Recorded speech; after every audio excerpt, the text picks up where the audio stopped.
Proceed. Your honour, ఈ బోనులో ఉన్న రాజీవ్ అనే యువకుడు స్వయానా ఎమ్మెల్యే గారి ముద్దుల కొడుకు. వాళ్ళ నాన్నగారు అధికారంలో ఉన్నారన్న అహంకారంతో నడి రోడ్డు మీద ఒక యువతిని అందరూ చూస్తుండగానే తన కారులోకి లాగి మానభంగం చేశాడు. అంతేకాదు యువర్ ఆనర్, అదే కారుతో ఆ అమ్మాయిని గుద్ది చంపేశాడు యువర్ ఆనర్. ఈ ఘటన జరిగి 4 సంవత్సరాలు అవుతుంది.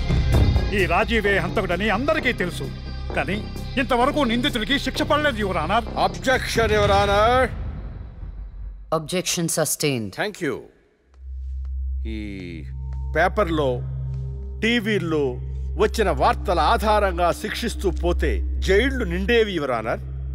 ఈయన క్లయింట్ ఎమ్మెల్యే గారి కొడుకు అవటం వలన అతన్ని రాజకీయంగా దెబ్బ కొట్టాలనే ఉద్దేశంతో ఈ ప్రతిపక్షాలన్నీ ఏకమై ఈ ఛానళ్ల వాళ్ళతో కలిసి పనిన కుట్ర మాత్రమే ఇది. ఈ రాజీవ్కి చనిపోయిన అమ్మాయికి ఎలాంటి సంబంధమూ లేదని తమరికి విన్నవించుకుంటూ అతన్ని నిర్దోషిగా భావిస్తారని ఆశిస్తున్నారు. That's all your honour. Objection your honour. ఇలాంటి వాళ్ళకి శిక్ష పడకపోతే ఎంతో మంది అమ్మాయిలు బలైపోతూనే ఉంటారు. నేను ఇదివరకు ఎన్నో సాక్ష్యాలను కోర్టులో ప్రవేశపెట్టడం జరిగింది యువర్ ఆనర్. దయచేసి మానవతా దృక్పథంతో ఆలోచించి జడ్జిమెంట్ ఇవ్వండి.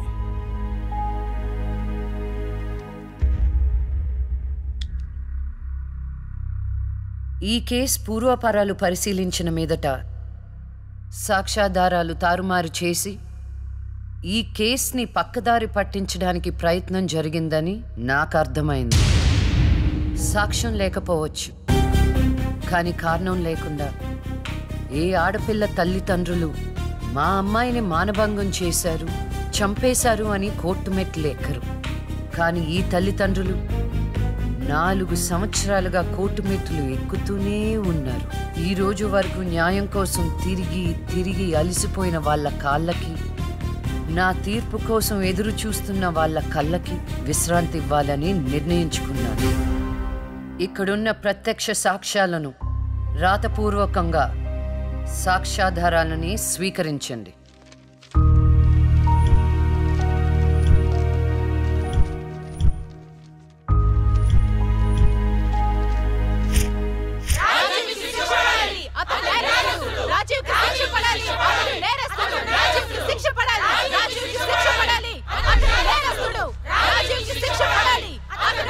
Order, order, order.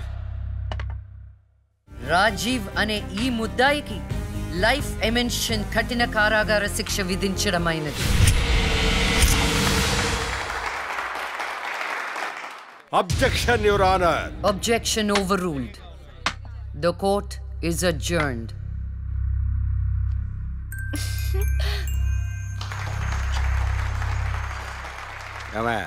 కొత్తగా వచ్చింది అంటే ఏ సీమ టపాకాయో సిసింద్రియో అనుకున్నాం. లక్ష్మీ బాంబు. జాగ్రత్తగా చెమటలు పట్టించేస్తుంది సార్.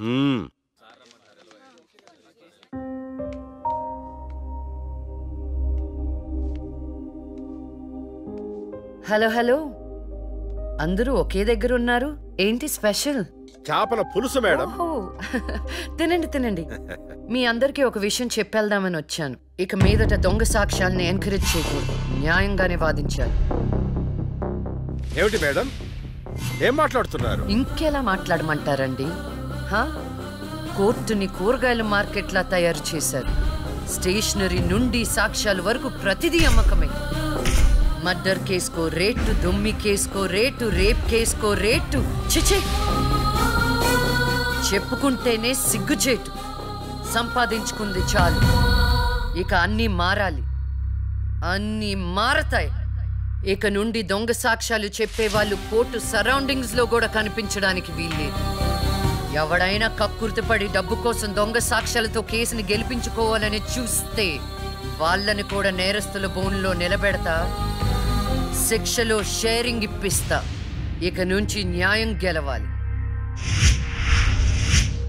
న్యాయమే గెలవాలి, న్యాయమే గెలవాలి, న్యాయమే గెలవాలి, న్యాయమే గెలవాలి. ప్రశాంతంగా ఉన్న అక్క జీవితంలో ఒకరోజు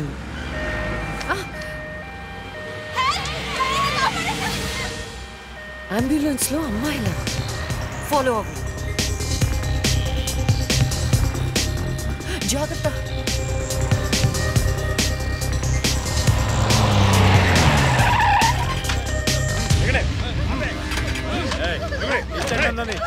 జల్దీ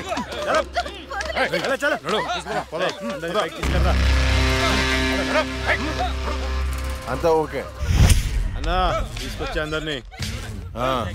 ఏం ప్రాబ్లం రాలేదు కదా? అంబులెన్స్ లో అమ్మాయిలు ఉంటారని ఎవరు గెస్ట్ చేస్తారన్నా? ఏయ్ వీళ్ళందరినీ ట్రక్ లో ఎక్కించండి. ఆ దుబాయ్ షేక్ గాడు ఒక్కడే ఫోన్లు. అసలు అది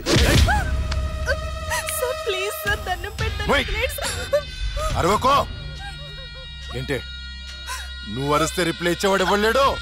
ఇది నా ఏరియా. తీసుకెళ్ళండి రా అందరినీ. తీసుకెళ్ళండి తొందరగా. పోవే. Stop it!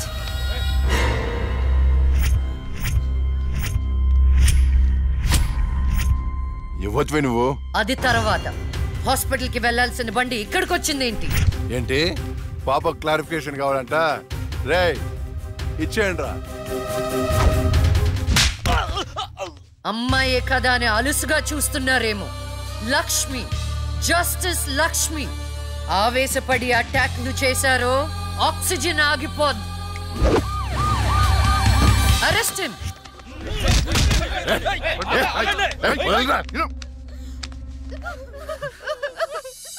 అయ్యో ఏడవకండి అమ్మా, ఏడవద్దు, ఊరుకోండి, ఏడవద్దు. వీళ్ళని స్టేట్ హోమ్ కి తీసుకువెళ్ళండి. వీళ్ళ పేరెంట్స్ ఎవరో కనుక్కొని వాళ్ళకి అప్పచెప్పండి. నిన్న స్వామీజీ దగ్గరికి వెళ్తే నా టైం బాగుందన్నాడు.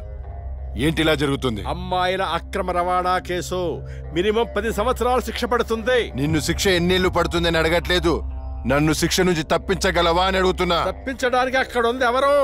ఎవరు? లక్ష్మీబాంబ. అంతేగా? చాలా కరెక్ట్ ఇన్ఫర్మేషన్ చెప్పావు నాయనా. నా కేసు వాదిస్తే నువ్వెంత డబ్బు అడిగితే అంత ఇస్తాను. వాదిస్తాను, కానీ గెలుస్తావని నమ్మకం మాత్రం లేదు. కానీ నువ్వు గెలవాలి. నువ్వు గెలవాలి అంటే లక్ష్మి నీకు ఫేవర్ గా జడ్జిమెంట్ చెప్పాలి. ఇదే నేను నీకు ఇచ్చే సిన్సియర్ సజెషన్. వస్తా ఏమయ్యా, వస్తా.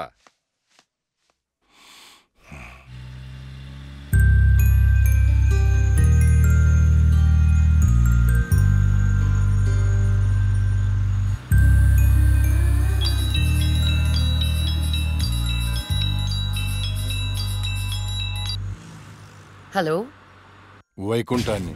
నా కేసు విషయంలో పోలీసు నుండి లాయర్ల వరకు అందరూ నా చేతుల్లో లేదు, నా చేతుల్లో లేదని చేతులు ఎత్తేస్తున్నారు. కారణం నువ్వంటే భయం. ఆ భయాన్ని కోరేట్ ఫిక్స్ చేశాను. కోటి రూపాయలు. నువ్వు రేట్ ఫిక్స్ చేసింది వాళ్ళల్లో ఉన్న భయానికి కాదు, నాలో ఉన్న నిజాయితీకి. నువ్వు కోటి పక్కన ఎన్ని సున్నాలు పెట్టినా దాన్ని కొనలేవు. ఏ జడ్జి, ఏయ్ ఏంటే నీ పొగరు? డబ్బుంటే ఏదైనా కొనొచ్చనే నీ మైండ్ సెట్ క్యాన్సర్ కంటే డేంజర్. దానికి ఆల్రెడీ ట్రీట్మెంట్ స్టార్ట్ చేశా. ఏంటి నువ్వు చేసేది? కొన్నాళ్ల పాటు జనాల మధ్య తిరగకుండా ఊసలు లెక్క పెడుతూ చిప్పకూడు తింటే ఆటోమేటిక్ గా సెట్ అవుతావు. నిజంగానే ఇది లక్ష్మీ బాంబు. అక్క నువ్వు సూపరే. నిజమా? వాడిని బెదరగొట్టేశావు. హై ఫై.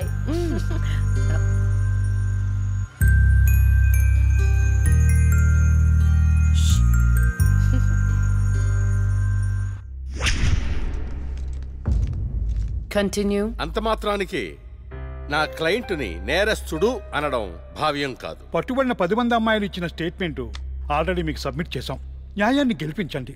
సాక్ష్యాధారాలన్నీ పరిశీలించిన మీదట వైకుంఠం అనబడే ఈ ముద్దాయికి IPC 302 సెక్షన్ ప్రకారం 7 సంవత్సరాల కఠిన కారాగార శిక్ష విధించడమైనది.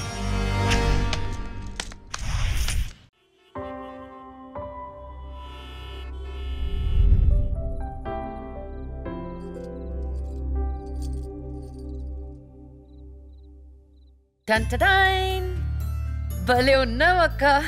ఏంటోనే భయం వేస్తుంది. జస్టిస్ లక్ష్మికి పెళ్లి చూపులంటే భయమా? అంతే మరి.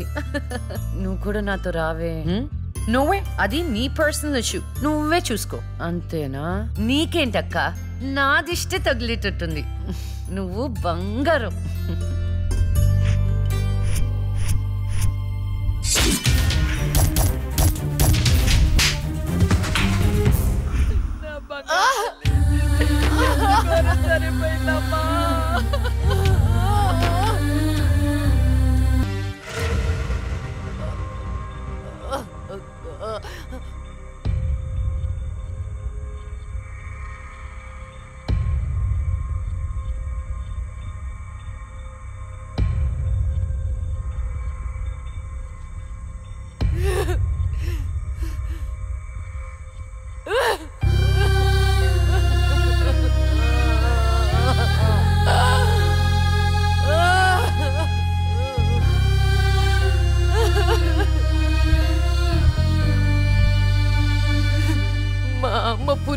బాధలు అనుభవించినంత సేపు నన్ను ఈ భూమి మీద ఉంచలేదు. పుట్టగానే చంపేశావు. పోనీలే, అక్క పుట్టింది. అమ్మ నాన్నకి ఒక్కగానొక్క కూతురు అనుకున్నా. వాళ్ళైనా ఆనందంగా ఉంటారని ఆశించాను. కానీ దాన్ని కూడా చంపేశావు.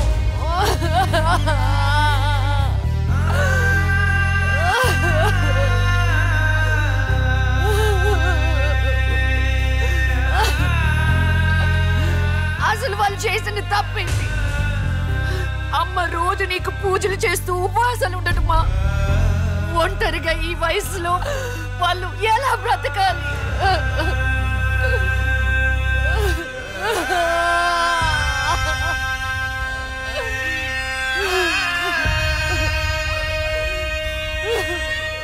అక్కకు జరిగిన అన్యాయం చూసి తట్టుకోలేకపోయాను.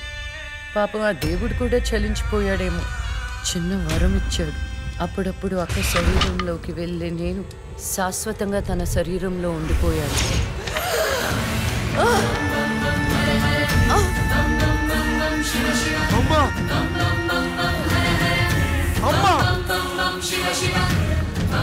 అమ్మా లక్ష్మి, నువ్వు బతుకున్నావా? అమ్మా నా తల్లి బతుకుందా?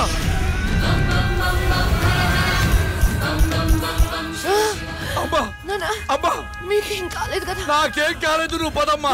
అదే నాకేం కాలేదు నా తల్లి. అమ్మా ఏం చెప్పొద్దురా అమ్మా, నువ్వేం చెప్పొద్దురా అమ్మా. అమ్మా మీకు విషయం చెప్పాలి నాన్న. కరుణించావా తండ్రి? అప్పుడే అక్క గురించి చెప్తామనుకున్నాను. అక్క ప్రాణాలతో ఉందనే ఆనందంలో మీరున్నారు. అందుకే చెప్పలేకపోయాను నాన్న. అమ్మా మనకి కోర్టులు న్యాయాలు వద్దు. ఏ ఊరైనా వెళ్ళి ప్రశాంతంగా బతుకుతావమ్మా. అది కాదు నాన్న, నా మాట ఒకసారి వినండి. అమ్మా నువ్వు బతుకున్నావని తెలిస్తే ఆ దుర్మార్గులు మళ్ళీ నిన్ను చంపేస్తారు. ఈసారి తట్టుకునే శక్తి నాకు లేదమ్మా. ప్రజల దృష్టిలో జస్టిస్ లక్ష్మి చచ్చిపోయింది. నా దృష్టిలో నా బంగారు తల్లి బతుకుంది. అమ్మా ఇన్నాళ్ళు జనం కోసం చాలా చేశావు. ఈ ఒక్కటి నా కోసం చెయ్యమ్మా. ఈ ఒక్కటి నా కోసం చెయ్యి తల్లి. అది కాదు నాన్న, ఒట్టేయి తల్లి, చెప్పేది ఒకసారి వినండి. ఒట్టేయి తల్లి, ఒట్టేయి తల్లి, ఊ చెప్పు తల్లి.